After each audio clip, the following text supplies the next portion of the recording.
Welcome to Ground Up Growth. I'm Hannah Pittman, founder of Pittman Marketing, alongside my co-host Paul Hopper, principal broker of Hopper Real Estate Leaders.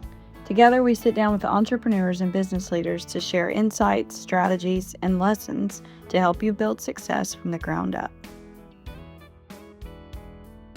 Welcome back to Ground Up Growth. Today we have guests Taylor and Katie Summers with Zoe Ministries and Zoe Coffee House. Thank y'all so much for coming on today. We also have two new sponsors. We have Service Specialist and Environment Masters. Thank y'all for your sponsorship, and y'all will hear more from those companies later in the show. So Taylor and Katie, thank you so much for coming on. I've got my co-host Hannah Pittman here. Howdy. Howdy. Thank y'all so much. Thank you. Yeah, for sure. Tell us a little bit about, we need to hear y'all's story because I heard a little bit of it before we started recording, and long distance relationship. That was, y'all checked that box. So Yeah. one of y'all lived in Haiti and one of you lived in Kenya, right? Yep. So we need to figure that out. Okay. Tell us a little bit about y'all and Yeah, we story. are Katie and Taylor Summers. We live here in Madison. We moved here about literally 2 years ago this week from Cleveland. We love it. We work with Zoe Ministries and Zoe Coffee. And yeah, kind of the background of Zoe Ministries is I graduated college in 2016 on a Saturday, and 2 days later I hopped on a plane and moved to Kenya for 6 months. Hang on. So you went, I got to figure that part. Yeah. Where'd you go to college? Delta State. Delta State, fighting okra. Yep. My wife went to Delta State. All right, so 2 days later you went to, what'd you graduate in? I wish I could remember. Wait, what year? Or No, I graduated with a degree in social science? social sciences because fall of my or summer going into my senior year, I knew I wanted to move overseas after I graduated. So I went to my advisor and told him, "Hey, man, I got to graduate next May, so let's make it happen." And he gave me the path to make it happen. So I think fall of my senior year, I took 24 hours. And then the spring, I took 21 just so I could graduate. My parents thought I was absolutely crazy. But yeah, I graduated on Saturday afternoon and Monday morning. My parents drove me down here to Jackson, and I hopped on a plane May 11th, and I came back the week of Thanksgiving. And then started the organization. There's a lot in between on that 6-month period.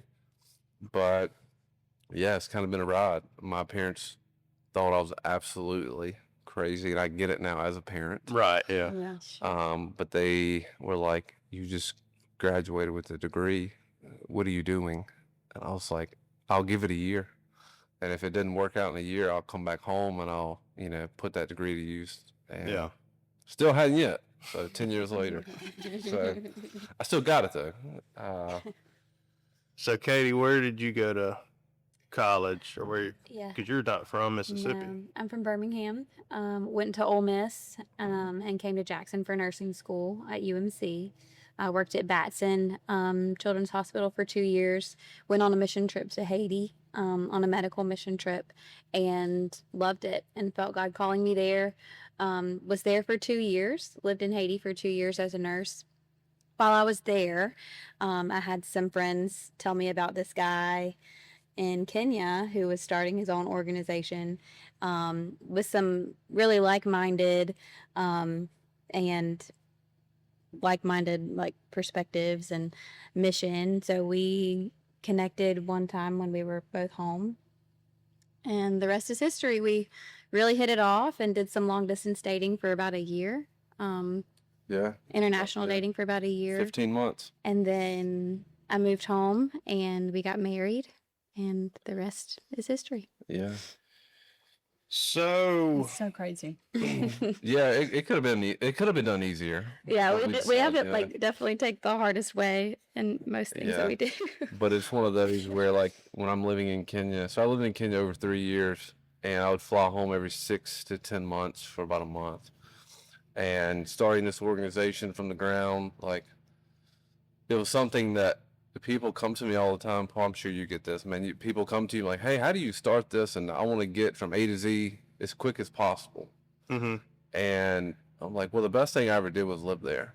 I said, because I knew everyone would come to you and try to cheat you. And I knew from the word go who was trying to cheat me. And we got here because the hard days in the beginning, we had no money. It was just an idea on paper. Right. And, you know, I had a phone call with a gentleman 5 years ago that was my parents' age, that was retiring, that was starting an organization in Tanzania. And on that phone call, he told me that, you know, I think with my age and all that, my place in life I'm in right now, I think it'll be easy to raise money. And I stopped him. I was like, you know, I started raising money when I was 23, single, no children. I said, you don't understand how hard it was to get people to trust you, to give that money. I said, man, I think you're underestimating how, you know, people that donate want to see the return. They want to see the growth and all that. I said, dude, do not ever tell me it's going to be easy to raise money. And that might be the last time me and I got talked. But it was just that whole perspective of jumping into the weeds of it. Yeah. And, you know, we're fortunate. I get to travel to Kenya every 3 to 4 months. We took our kids last month, and every time we're there, it makes you miss it. Because you get in the weeds of it, you're like, okay, this is why I started this. Like, and you know, Facebook memories are something that as you get older, they become cooler. Right. Yeah. And I had one yesterday from 10 years ago yesterday. So when I moved there, I lived in a little town called Kitale, Kenya, in a house that was like probably 250 square feet. I tell people all the time, you can see the entire house from the front door. Just a little shoebox, but my mode of transportation was I bought a motorcycle when I first got there, and that was how I got around every morning. And I took a picture 10 years ago yesterday of me, that motorcycle parked in front of a pothole that's the size of this room. And as I've gotten older, I've used that as an illustration. You know, during those times, man, the only way to get through that pothole, that little 125cc motorcycle in nowhere, Kenya, was to go right through it. I said, there was no way to get around it. You had to go right through it every single morning. I said, sometimes in life, man, you just got to go through it to get to the other side. And when you get 10 years into this and you look up and you're raising real money and you have way too many staff than we ever thought possible, it's like, okay, some days you just got to get through it. Yeah. And you look back and see all the potholes that you came through to get to where you are. Yeah. And it was funny, there's a lady that commented on the picture that lives in Kitale today still. And she was like, guess what? That hole is still there. 10 years later, that hole is still there. We have a little more money. We can buy vehicles now. We don't have We to can, do motorcycle. Do y'all know Catherine Rogers? Yeah, so she actually Yeah. came to Zoe as an intern in 2018, the summer before we got married. So she came and served with us in Kitale for a month as an intern. Wow. With our team. It feels like yesterday. But yeah, with the Delta roots, she was Clarksville from Cleveland, so we kind of have that. Yeah. And she came with us for a month and came back and kind of never left. She started her own little organization.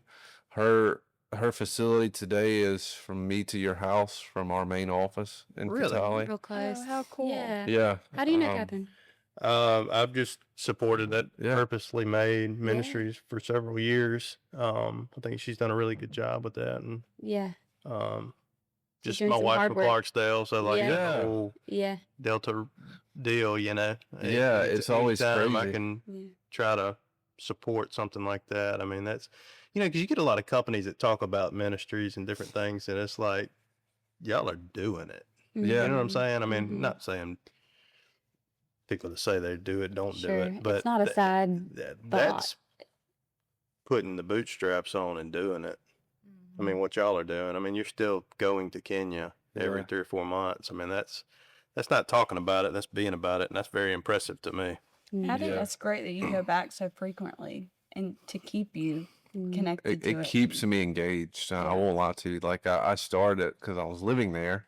I was in the weeds, man. I was one going to the top of the mountain, buying the bricks and bringing them down, and negotiating with these guys And now you look up and my day looks like, not to shame this, but this and sitting behind a computer all day. Yeah. And it's like, that's not why I started this. Yeah, Like, yeah, I yeah. started because I was in the weeds with these guys and, I actually got to build houses with them and I got to, learn how to drive vehicles and that motorcycle and the respect I have with our staff because they know I can do all that. It's Right. something that, man, I look up and I'm behind a computer all day raising money, making phone calls, emails. You're like, I So can't I'm wait like, to get I back to can't work." wait. Yeah, I yeah, kid you yeah. not. 2 months from yesterday, September 15th. I Yeah. count down till I get back on a plane. And I'm only in Cali for 6 days in September. But then I get back September 24th and I fly out January 14th. How long a And we- flight is that? Do you want to go or do you not want to go? That's what when people ask me, I'm like, how serious are you about going? Because that's going to dictate my answer. So yeah, we out of Jackson, so we'll walk through the whole trip.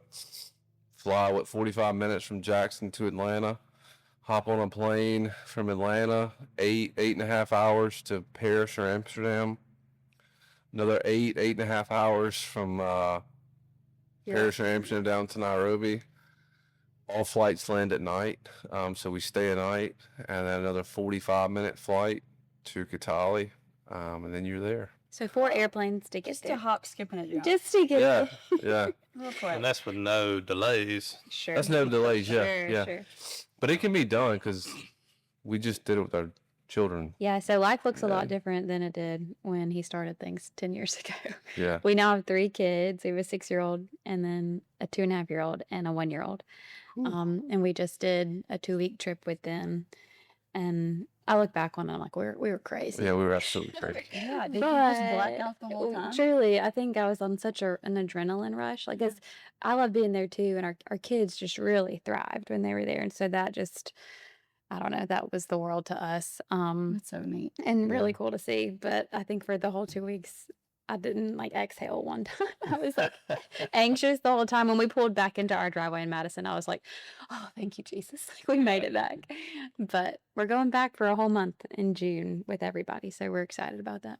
Yeah, Yeah. be that's great. awesome. I want to stop here and tell you about our sponsors for today's episode, Service Specialists and Environment Masters. Maybe you're hiring and you need the right person, not just the next resume in the stack. Or maybe you're the one quietly wondering if there's a career that better aligns with your future. Either way, Service Specialist starts the same. They take the time to know you. Mississippi's oldest recruiting firm, connecting talent and employers since 1967, because the right fit comes from relationships, not job boards. Find them at servicespecialistltd.com. This episode is also sponsored by Environment Masters. When your AC quits in the middle of a Mississippi summer, you don't want a voicemail. You want a real person who shows up on time and does the job right. Environment Masters has been keeping local homes cool, dry, and running since 1957. 3 generations, honest opinions, no upselling. Just HVAC, plumbing, and electrical done the way it should be. Learn more at environmentmasters.com. And thank you both for sponsoring this episode. I want to fast forward a little bit to give our listeners a little bit of context to y'all, Yeah. and then backtrack a little bit because I have Okay. some questions about how it started. So y'all are opening, and I'm sure some of our listeners, being heavily local, will know you're opening a coffee shop in Livingston between the Briar Patch and the coffee place. Yeah, Ice ice cream cream place. place. Yeah, what did I just say? You Coffee. said the coffee. Yeah. Sorry. Yeah, we- the we coffee went- place between the coffee place. Yeah. We wouldn't go next door. But Okay, sorry. I'm still finishing my coffee actually. So like a little slow. So right there between Coaches and the Briar Patch. And you're opening in a few weeks. next week. And so I think people will be excited to obviously have a coffee shop out there. Anything that comes to Livingston, people get excited. It's such a neat atmosphere out there. But I wanted y'all to come on to kind of share about Zoe Ministry, about who y'all are, so they can really know what is this coffee shop, who are these people, where did they come from, what's the mission behind this. So for people listening, if you hear about that coffee shop, these are those people, and this is why that they're This is doing where your that. money's going to. Yeah, which is really neat. So I know that the ministry, the coffee shops help fund the ministry, and that's some of why it started. But take us back to, what is the ministry? What are y'all doing over there? And why the name? Like, Yeah, we'll jump Uh, into the name. This is also relevant right now because we have a big 10-year campaign starting in September, and we're all working through this for that campaign and all the media and all that kind of fun stuff. The name, um, so when I was living in Kenya as an intern with another organization, I kind of got 3 months into it and realized, okay, this is where my heart is, but it's not with these people. I felt so called to Kenya and so at home and so at peace, but I knew it just wasn't where I was. So the Lord put on my heart when I was reading through scripture, and I have the paper still to this day in our safe. I was reading through John 10:10, where Jesus says, I came that they may have life and have it to the full. And I started digging into that word life, and translated in the Greek, it is Zoe.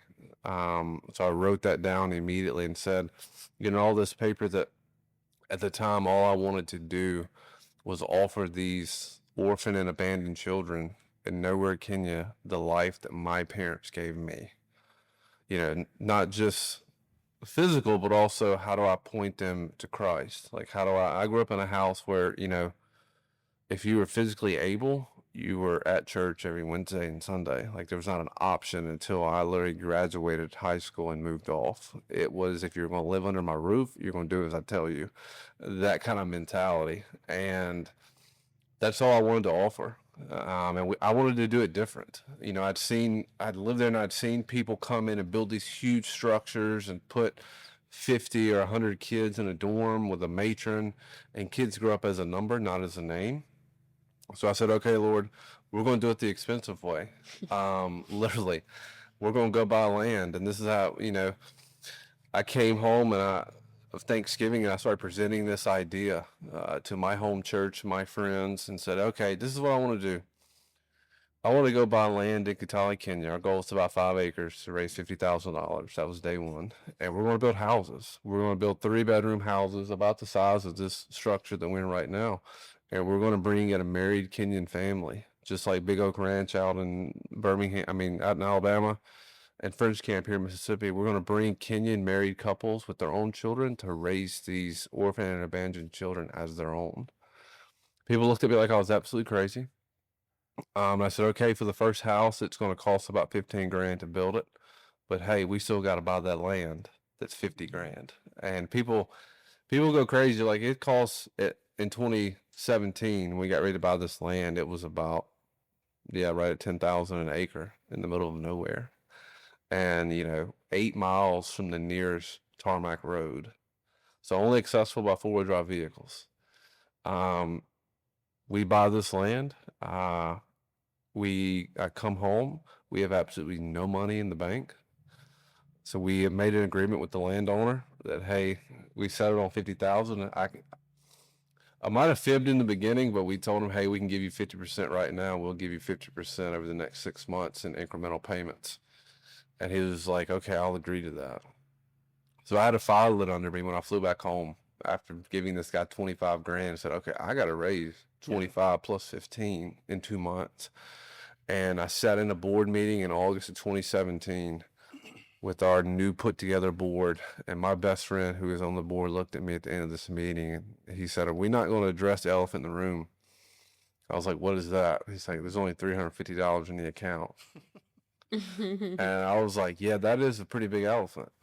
And so I started hitting it, man. You look up and we get back to going through it. Like, I started making phone calls saying, hey, can I come share at your Sunday school class? Can I come share at your sewing group? Can I come share at your church? No matter where you are, who you are, I'm coming. Just open the door, allow me to come. And I started telling this story of, hey, this is what we want to give, that life that, we also know here, and the children that we've raised, and that's what we want to offer. Will you help me fund this land and build this house? And you start looking up, and you're like, hey, so-and-so just gave 5,000. So-and-so just gave 20.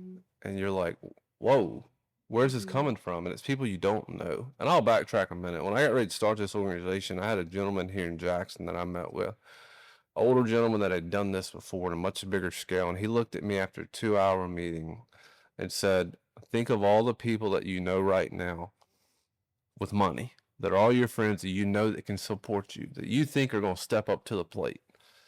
put those names and move them to the side, because it's going to be people you don't know.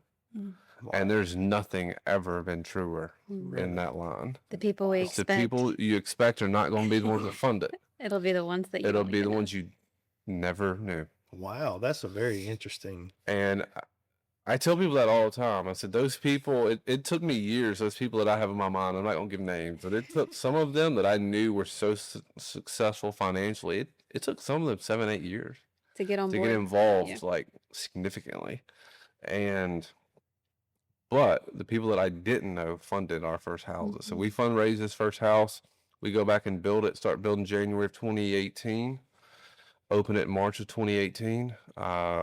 Today we've built over 12 houses in different capacities.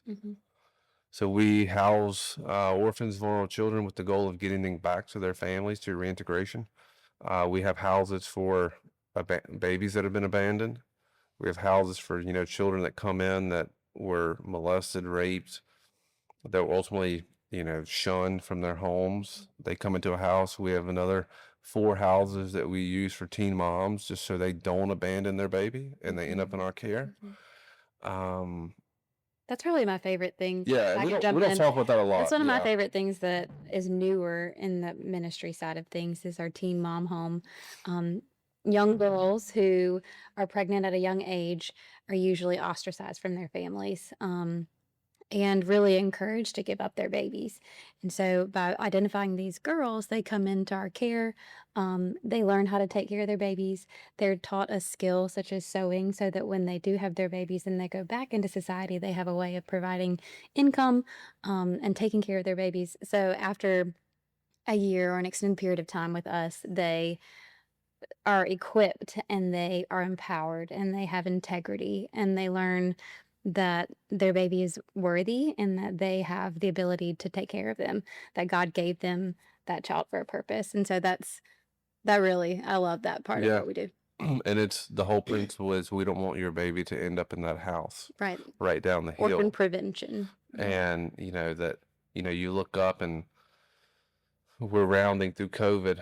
We're sitting in one of our coffee shops the first week of January 2021. And me and the gentleman that mentor of mine that helped me start that first shop, we're sitting there one Saturday morning. A gentleman walked in. We have a white sheet of paper. We're drawing out house plans. And a gentleman walks in from Cleveland, says, "Hey, what are y'all doing?" And we're like, "We're drawing up these house plans." We were contacted by the government months ago that, the schools ended in March of 2020 in Kenya, didn't resume until January the following year. So you do that 9-month math. Biology takes effect on teenagers. So there's an influx of babies being abandoned all around Western Kenya, trash cans, all around hospitals, just local buildings, our gates, the properties that we owned.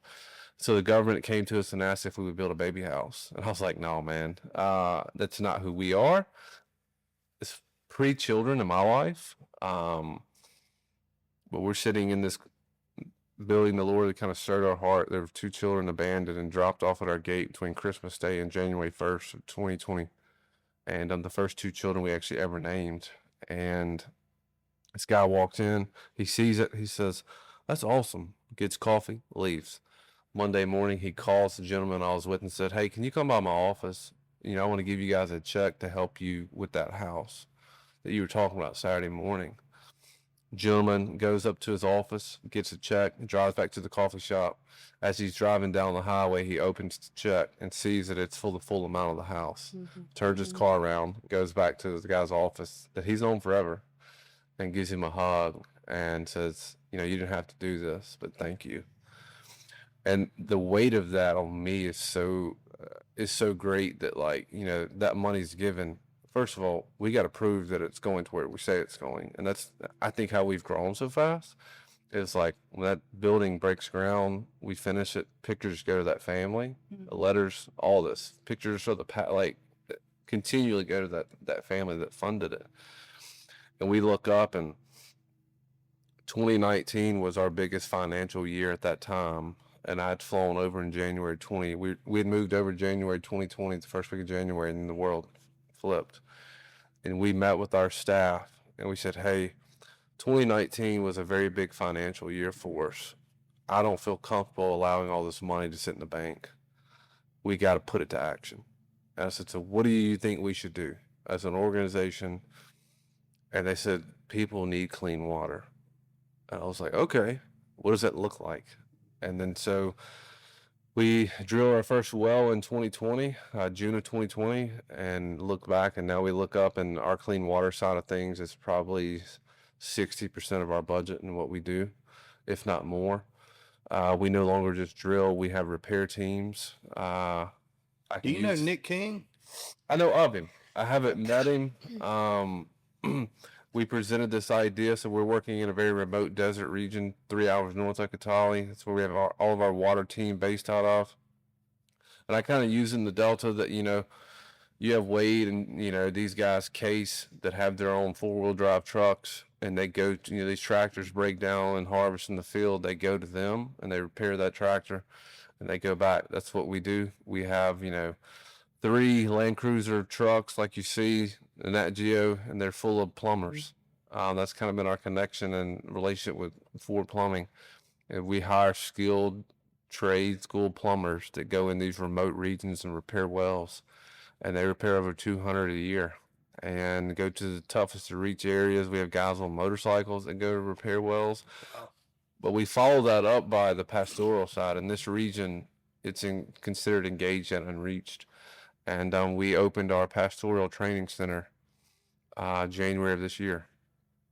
And these guys that go and repair these wells, these burly men that go in and repair, they open the door for our pastoral team to come in and share Christ. And we've seen generational change through these communities. And honestly, it's been a fun ride.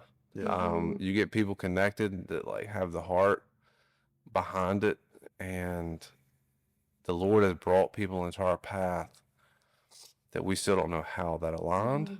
But it's been incredible to see the growth, and it's cool to see the different things that people latch onto, whether it be the children's side of what we do, the water side, the women empowerment side.